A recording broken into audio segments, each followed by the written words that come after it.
ಸ್ನೇಹಿತರೆ, ಮೊರಾರ್ಜಿ ಹಾಗೂ ಕರ್ನಾಟಕ ವಸತಿ ಶಿಕ್ಷಣ ಸಂಘದ ವಿವಿಧ ವಸತಿ ಶಾಲೆಗಳಲ್ಲಿ 2026ನೇ ಸಾಲಿನಲ್ಲಿ 6ನೇ ತರಗತಿ ಪ್ರವೇಶಕ್ಕಾಗಿ ಅಧಿಸೂಚನೆಯನ್ನು ಕೆಇಎ ವೆಬ್ಸೈಟ್ನಲ್ಲಿ ಪ್ರಕಟಿಸಲಾಗಿರುತ್ತದೆ. ಕೆಇಎ ವೆಬ್ಸೈಟ್ನಲ್ಲಿ ಘೋಷಣಾ ಪತ್ರವೊಂದನ್ನು ಪ್ರಕಟಿಸಲಾಗಿದ್ದು ದಿನಾಂಕ 10 ಜನವರಿ 2026ರಿಂದ 25 ಜನವರಿ 2026 ಈ ದಿನಾಂಕದೊಳಗಾಗಿ ಪ್ರಸ್ತುತ 2025-26ನೇ ಸಾಲಿನಲ್ಲಿ 5ನೇ ತರಗತಿಯಲ್ಲಿ ವ್ಯಾಸಂಗ ಮಾಡುತ್ತಿರುವಂತಹ ವಿದ್ಯಾರ್ಥಿನಿಯರ ಪೋಷಕರು ಈ ಒಂದು ವೆಬ್ಸೈಟ್ನಲ್ಲಿ ಪ್ರಕಟಿಸಲಾಗಿರುವಂತಹ ಘೋಷಣಾ ಪತ್ರವನ್ನು ಡೌನ್ಲೋಡ್ ಮಾಡಿಕೊಳ್ಳಬೇಕು, ಭರ್ತಿ ಮಾಡಬೇಕು. ನಂತರ ಅದನ್ನು 25 ಜನವರಿ 2026 ದಿನಾಂಕದೊಳಗಾಗಿ ತಮ್ಮ ಹತ್ತಿರದ ಮೊರಾರ್ಜಿ ಅಥವಾ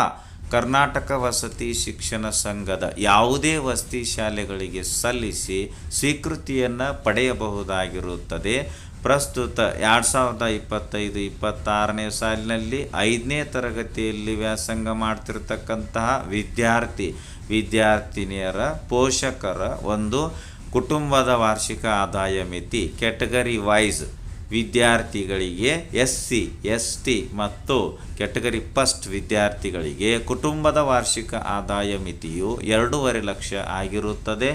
OBCಯಲ್ಲಿ 2A, 2B, 3A, 3B ಈ ಒಂದು ವಿದ್ಯಾರ್ಥಿಗಳಿಗೆ ಕುಟುಂಬದ ವಾರ್ಷಿಕ ಆದಾಯ ಮಿತಿ 1 ಲಕ್ಷ ಆಗಿರುತ್ತದೆ. ಮತ್ತು ದಿನಾಂಕ 18 ಫೆಬ್ರವರಿ 2026ರಿಂದ ಎಂಟ್ರನ್ಸ್ ಎಕ್ಸಾಮ್ನ ಹಾಲ್ ಟಿಕೆಟ್ಗಳನ್ನು ಕೂಡ ಡೌನ್ಲೋಡ್ ಮಾಡಿಕೊಳ್ಳಬಹುದಾಗಿರುತ್ತದೆ. ಅಭ್ಯರ್ಥಿಯು ಈಗಾಗಲೇ 5ನೇ ತರಗತಿಯಲ್ಲಿ ವ್ಯಾಸಂಗ ಮಾಡುತ್ತಿರುವ ಶಾಲೆಯಿಂದ SATS ಸಂಖ್ಯೆ ಮತ್ತು ಇತ್ತೀಚಿನ ಭಾವಚಿತ್ರ ಹಾಗೂ ರಿಸರ್ವೇಷನ್ಗೆ ಸಂಬಂಧಿಸಿದ ಎಲ್ಲ ಮೂಲ ದಾಖಲಾತಿಗಳು ಅಥವಾ ಜೆರಾಕ್ಸ್ ಕಾಪಿಗಳನ್ನು ತೆಗೆದುಕೊಂಡು ಅರ್ಜಿ ಸಲ್ಲಿಸುವ ಸಮಯದಲ್ಲಿ ಸಂಬಂಧಿಸಿದ ವಸತಿ ಶಾಲೆ ಅಥವಾ ಕಾಲೇಜಿನ ಮುಖ್ಯಸ್ಥರನ್ನು ಸಂಪರ್ಕಿಸಬೇಕು. ಎಂಟ್ರನ್ಸ್ ಎಕ್ಸಾಮ್ ಮಾರ್ಚ್ 1, 2026ರಂದು ಭಾನುವಾರ ಬೆಳಿಗ್ಗೆ 11 ಗಂಟೆಯಿಂದ ಮಧ್ಯಾಹ್ನ 1 ಗಂಟೆಯವರೆಗೆ ನಡೆಯಲಿದೆ. 3 ಅಂಕಗಳ ಪ್ರವೇಶ ಪರೀಕ್ಷೆ ಇದಾಗಿರುತ್ತದೆ.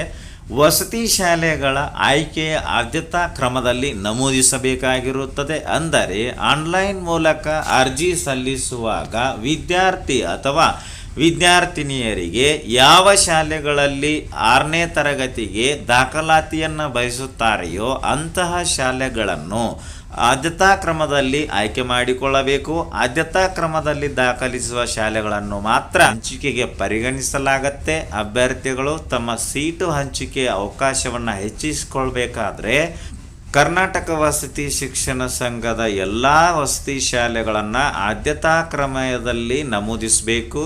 ಪ್ರವೇಶ ಪರೀಕ್ಷೆಯಲ್ಲಿ ವಿದ್ಯಾರ್ಥಿಗಳು ಗಳಿಸಿದ ಅಂಕಗಳು ಮತ್ತು ರಿಸರ್ವೇಷನ್ ಮತ್ತು ಪ್ರವೇಶಾತಿಗಾಗಿ ನಮೂದಿಸಿರುವ ಶಾಲೆಗಳ ಪ್ರಿಯಾರಿಟಿಗಳ ನಂಬರ್ಗಳ ಆಧಾರದ ಮೇಲೆ ಕಂಪ್ಯೂಟರೈಸ್ಡ್ ಆಟೋ ಸೆಲೆಕ್ಷನ್ ಮೂಲಕ ಸೀಟು ಹಂಚಿಕೆಯನ್ನು ಮಾಡಲಾಗುತ್ತದೆ.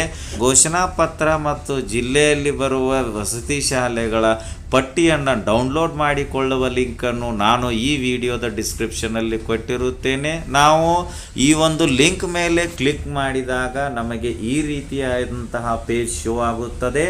2026ರ ಮೊರಾರ್ಜಿ ಅರ್ಜಿಯನ್ನು ಮತ್ತು ಜಿಲ್ಲಾವಾರು ಶಾಲೆಗಳ ಪಟ್ಟಿಯೊಂದಿಗೆ ಡೌನ್ಲೋಡ್ ಮಾಡಿ ಅಂತ ಇರುತ್ತದೆ. ಕೆಳಗಡೆ ಜಿಲ್ಲೆಗಳ ಲಿಸ್ಟ್ ಇರುತ್ತದೆ. ಈ ಒಂದು ಜಿಲ್ಲೆಗಳ ಲಿಸ್ಟಲ್ಲಿ ನೀವು ನಿಮ್ಮ ಜಿಲ್ಲೆಯ ಒಂದು ಅಕ್ಷರಗಳ ಮೇಲೆ ಕ್ಲಿಕ್ ಮಾಡಿ ನಂತರ ನಿಮಗೆ ಈ ರೀತಿಯಾದಂತಹ ಘೋಷಣಾ ಪತ್ರ ತೆರೆದುಕೊಳ್ಳುತ್ತದೆ. ಇದರಲ್ಲಿ ಮೊದಲಿಗೆ ವಿದ್ಯಾರ್ಥಿಯ ಭಾವಚಿತ್ರವನ್ನು ಅಂಟಿಸಿ ನಂತರ ಇಲ್ಲಿ ಕೇಳಿರುವಂತಹ ಎಲ್ಲ ವಿವರಗಳನ್ನು ಭರ್ತಿ ಮಾಡಿ ನಂತರ ಅಭ್ಯರ್ಥಿಯ ಸಹಿ ಮತ್ತು ಪೋಷಕರ ಸಹಿಯನ್ನು ಮಾಡಿ ನಂತರ ಇಲ್ಲಿ ಕೊಟ್ಟಿರುವಂತಹ ಶಾಲೆಗಳ ಪಟ್ಟಿಯಲ್ಲಿ ಕೊನೆಯ ಕಾಲಂನಲ್ಲಿ ಪ್ರಿಯಾರಿಟಿ ನಂಬರ್ ಈ ಒಂದು ಬಾಕ್ಸ್ನಲ್ಲಿ ಆಯಾ ಒಂದು ವಸತಿ ಶಾಲೆಗಳ ಮುಂದೆ ಇರತಕ್ಕಂತಹ ಒಂದು ಪ್ರಿಯಾರಿಟಿ ನಂಬರ್ ಬಾಕ್ಸ್ನಲ್ಲಿ ನೀವು 2026ನೇ ಸಾಲಿನಲ್ಲಿ 6ನೇ ತರಗತಿಗೆ ಯಾವ ಒಂದು ವಸತಿ ಶಾಲೆಯಲ್ಲಿ ಅಡ್ಮಿಷನನ್ನು ಮಾಡಲು ಬಯಸುತ್ತೀರಿ ಅಂತ ಒಂದು ವಸತಿ ಶಾಲೆಗಳ ಮುಂದೆ ನೀವು ಪ್ರಿಯಾರಿಟಿ ನಂಬರ್ಗಳನ್ನು ಕೊಡ್ತಾ ಹೋಗಿ ಪ್ರಿಯಾರಿಟಿ ನಂಬರ್ಗಳನ್ನು 1, 2, 3 ಈ ರೀತಿಯಾಗಿ ಆದ್ಯತಾ ನಂಬರನ್ನು ನೀವು ಕೊಡ್ತಾ ಹೋಗಿ ನಂತರ ಈ ಒಂದು ಪಟ್ಟಿಯ ಜೊತೆಗೆ ಘೋಷಣಾ ಪತ್ರ ಮತ್ತು ಎಲ್ಲ ಮೀಸಲಾತಿಗೆ ಸಂಬಂಧಿಸಿದಂತಹ ಅಗತ್ಯ ದಾಖಲಾತಿಗಳನ್ನು ಒರಿಜಿನಲ್ ಆಗಿರ್ಬೋದು ಅಥವಾ ಜೆರಾಕ್ಸ್ ಆಗಿರ್ಬೋದು ತೆಗೆದುಕೊಂಡು ನಿಮ್ಮ ಹತ್ತಿರದಲ್ಲಿ ಬರುವಂತಹ ಮೊರಾರ್ಜಿ ಅಥವಾ ಕರ್ನಾಟಕ ವಸತಿ ಶಿಕ್ಷಣ ಸಂಘದ ಯಾವುದೇ ವಸತಿ ಶಾಲೆಗೆ ದಿನಾಂಕ 25 ಜನವರಿ 2026 ದಿನಾಂಕದೊಳಗೆ ಸಲ್ಲಿಸಿ ಸ್ವೀಕೃತಿಯನ್ನು ಪಡೆಯಿರಿ. ಧನ್ಯವಾದಗಳು.